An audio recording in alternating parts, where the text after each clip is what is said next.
Chut, un petit sourire. Actuellement, avec le lycée des séries, les élèves bénéficient d'une spécialisation progressive. Ils ont un tronc commun général et puis quelques renforcements disciplinaires dans leur discipline majeure. Par exemple, en S, il y a plus de maths qu'en L, mais il y a de l'histoire, il y a de la philo, etc. Et en L, il y a encore des maths.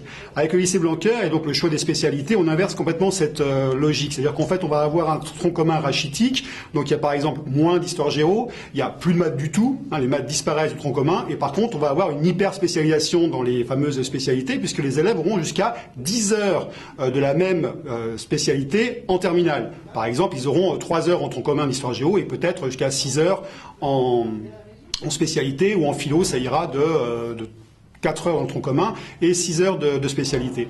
Donc en fait, moi je pense que pour former de bons spécialistes, il faut d'abord former de bons généralistes. Et c'est ce que ne prévoit pas la réforme Blanquer. D'autre part, on comprend absolument pas pourquoi l'intérêt effectivement d'abandonner une spécialité en terminale, soi-disant pour approfondir la formation, alors qu'en réalité, les cycles, les programmes sont construits sur un cycle de 2 ans. Donc à quoi ça sert de faire la moitié d'un programme?